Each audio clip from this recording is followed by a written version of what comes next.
rin to sa ating...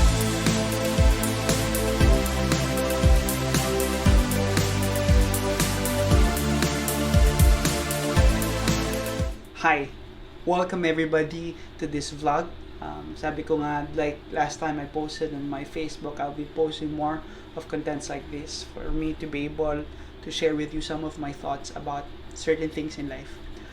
Let me share my thoughts still from the attic. Now, one of the things that I get to think about, especially this kind of situation, is that it's so difficult to feel being stuck in the middle of something. Alam ko very relevant rin to sa ating lahat, especially to my fellow millennials, where you think you're already, you feel like you're stuck in the middle of where you are right at this moment. But I also believe that it do speaks to us regardless of whether we are millennials or not.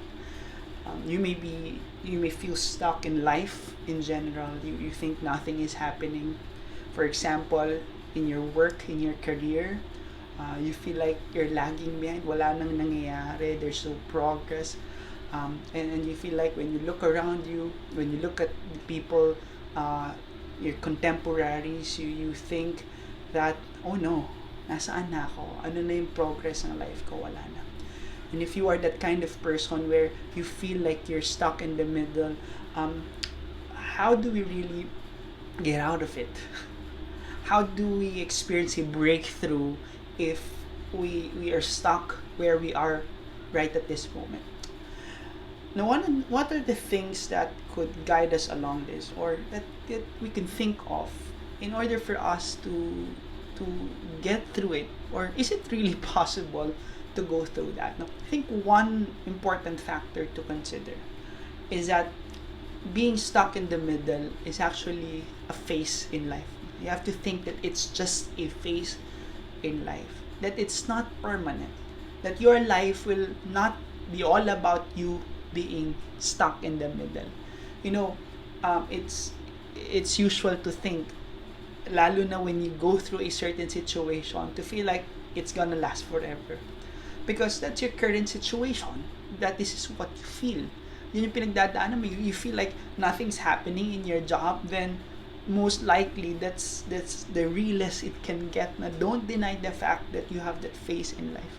It starts with an understanding and acceptance that that is a situation you are in right at this moment. It's not, or it would never be healthy for you and me to deny the fact that we are in that phase. So number one is to accept that it's just a phase. But what comes with that is that it will also pass by. Second thing that we have to do in this certain situation is to be proactive rather than just being reactive.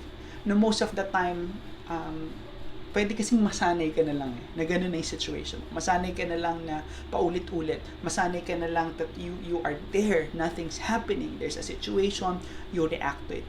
But you know, the secret to it, or not necessarily the secret to it, but one of the key factors that we can do when those things happen is that pwede natin, or may mga bagay tayong pwede gawin to be proactive about it. That we can actually challenge ourselves to do the extra mile, to take the extra mile, to take necessary steps na, no, I have to own the situation. I can do something about it. I have the energy to do something about it. I can do something about my situation. And that's being proactive. That's not letting these things be forever, be permanent, because there are things in your life, there are tools around you. Now you assess, ano bang meron ako? Example, in terms of work, do I have to take enhancement seminars, enhancement class, master class, so that I can improve what I'm already doing? Or in life in general, whatever that is, look around you. There might be a tool that you could use in order to seize your moment, in order to receive that breakthrough that you are wanting. But third and last, I think what tops all of it is to seek God, to seek God's wisdom on why do you feel, or why it feels like you're in the middle of stuck in the middle of your life. At the top of all this, when you seek God's wisdom, it makes you understand why you are where you are. And there are times in life that there's a purpose why we are in the middle of that situation. There's a purpose. Bakit ba ako nandito? Bakit pa feeling ko nasa middle ako? Bakit ba feeling ko walang nangyayari sa life ko? For one, you could look at it on an angle that wala eh. Talagang stuck ako. I am a victim of circumstance. Or you could look at it as just a phase. But another area we can look at it is to know that probably God is teaching you in that situation. Marahil si Lord may gusto kang matutunan sa sitwasyon na that it forms who you are. Every situation forms the person who we are, or will contribute to the person whom we will be later on. It contributes to our growth as a person. And the moment we let we let those situations that is happening in our lives teach us a lesson, then we create an opportunity to grow. Alam niyo po, kahit, even if you are in the middle, even if you feel like there's no progress, there's still progress. Because why? When you shift your perspective and see that, pwede rin pala itong maging opportunity for me. And every time I think about being stuck in the middle, because sometimes I do feel that, even in my life. But every time I think about that, I remember Jacob's story. When both of them, Jacob and Esau, the brothers, went on their way and started to set or to build their families, to build their own lives. Isa sa mga moment na nangyari kay Jacob nung pumunta siya sa kanyang uncle na si Laban. Now, one of his purpose there was to, of course, run away from his brother Esau, but at the same time build his life around. The first time he met Rachel, the love of his life, parang love at first sight, no?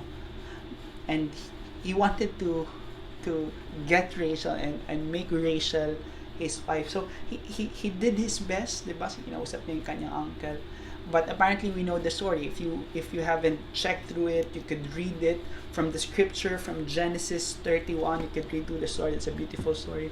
But what happened is that after 7 years of laboring, that's their deal, 7 years. After 7 years of laboring, the night that he was supposed to get Rachel, ano nangyari, si Leah yung binigay ng kanyang uncle, and they had a commotion, they had to argue about it, but it was agreed upon 7 years again, and para makuha niya si Rachel. And he went through that because of course medyo may pagka love story in that thing, but he was so focused and determined. He might feel like he's stuck in the middle because this is not who I wanted. I wanted Rachel, but I got Leah. But still, tuloy-tuloy pa rin siya. 14 years, that's a long time. That's a long time of it feels like walang pupuntahan yung life. It feels like you're in the middle. It feels like nothing's happening. But you know how things turned out? That situation turned into something for Jacob's advantage because he had many children. And with his many children came what? The 12 tribes of Israel, which later on became the foundational tribes for the nation of Israel. So, nagkaroon ng purpose kahit sa tingin niya stuck siya sa middle. 14 years of waiting, 14 years of laboring and working, again with no assurance, tutuparin na ba ni Laban, ng uncle niya, yung kanilang usapan. But what I'm saying is that there's a purpose to what is happening in our lives, and being stuck in the middle, it's very important to seek God, to seek what God has to say over everything.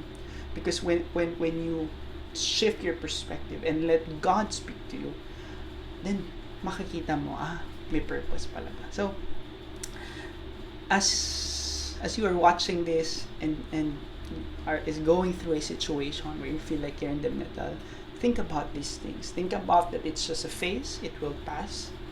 think of ways on how to be proactive, on what are the things you can do about your situation. But third and most important, never miss out seeking God's wisdom over the situation.